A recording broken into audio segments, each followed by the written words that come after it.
Assalamualaikum warahmatullahi wabarakatuh. Saya dari kelompok 2 akan memaparkan sedikit isi makalah kami yang berjudul Hadis Makbul.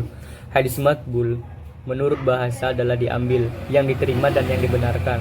Sedangkan menurut istilah ahli hadis, hadis makbul ialah hadis yang telah sempurna syarat-syarat penerimaannya.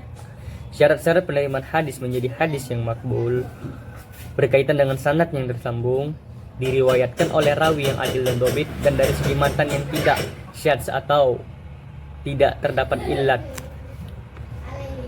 Adapun klasifikasi hadis makbul antara lain adalah hadis sahih yang meliputi sahih li zati maupun sahih li ghairi.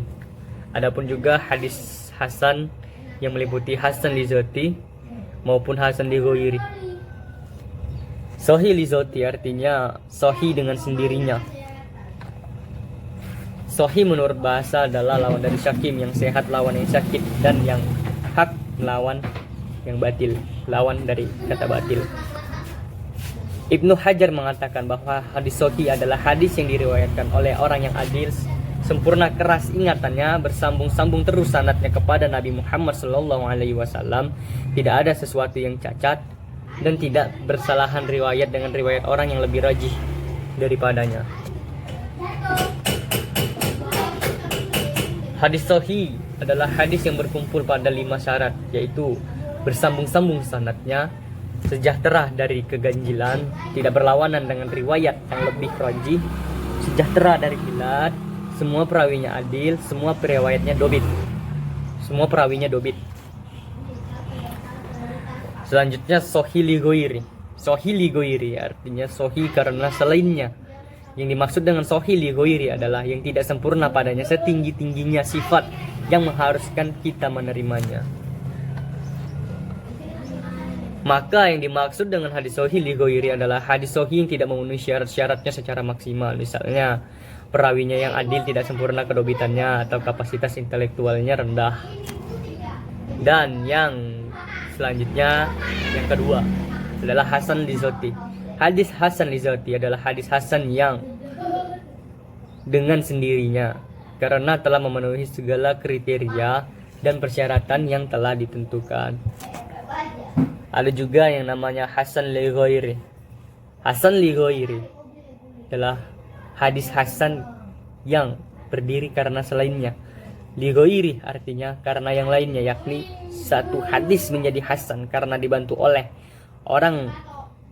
yang lain atau dari jalan lain. Sedangkan menurut istilah hadis hasan li ghairi adalah hadis yang dalam sanadnya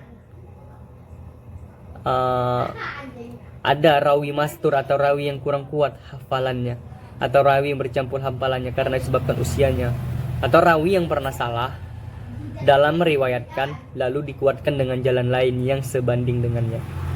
Mungkin itu saja yang bisa saya sampaikan, lebih dan kurangnya saya mohon maaf. Selanjutnya pembahasan akan dilanjutkan oleh rekan saya yang bernama Saudari Adinda Nurul Fadiah. Kepada saudari saya persilahkan dengan segala hormat. Lebih dan kurang saya mohon maaf. Wallahu muwaffiq ila aqwamit thoriq. Assalamualaikum warahmatullahi wabarakatuh.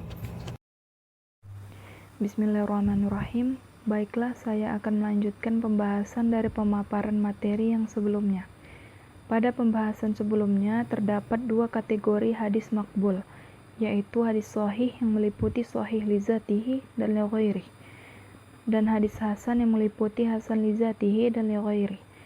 Kedua macam hadis tersebut wajib diterima, namun demikian para muhaddisin dan juga ulama yang lain sependapat bahwa tidak semua hadis yang makbul itu harus diamalkan, mengingat dalam kenyataan terdapat hadis-hadis yang telah dihapuskan hukumnya disebabkan datangnya hukum atau ketentuan lain yang juga ditetapkan oleh Rasulullah SAW.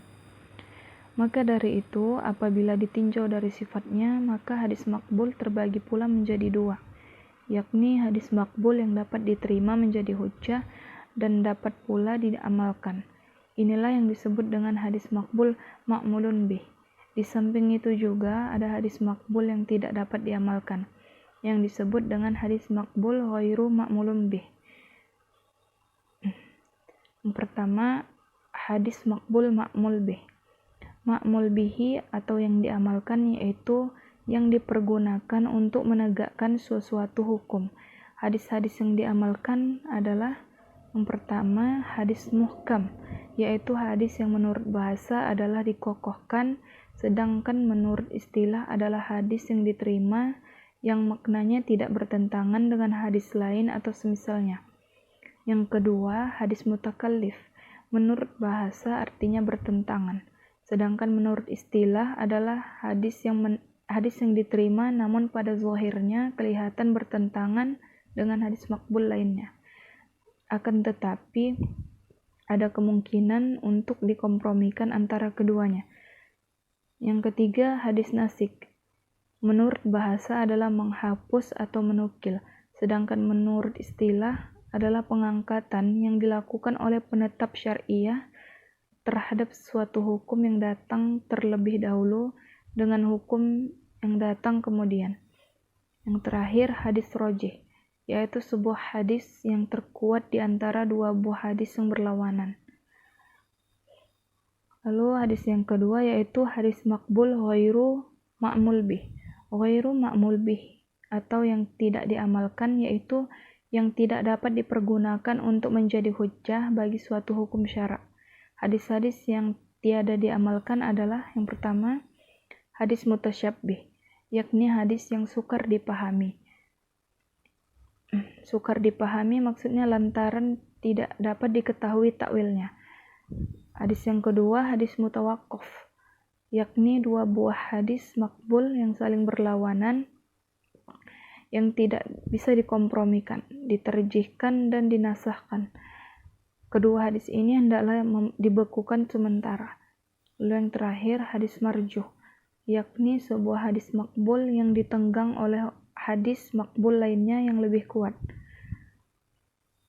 Lalu hadis mansukh. Secara bahasa mansukh artinya yang dihapus, yakni makbul yang telah dihapuskan. Yang terakhir adalah hadis makbul yang maknanya berlawanan dengan Al-Quran, mutawatir, akal yang sehat, dan ijma' ulama. Baiklah, sekian presentasi dari kami selaku pemakalah. Lebih dan kurangnya kami mohon maaf dan mohon ampun kepada Allah Subhanahu wa Ta'ala. Wassalamualaikum warahmatullahi wabarakatuh.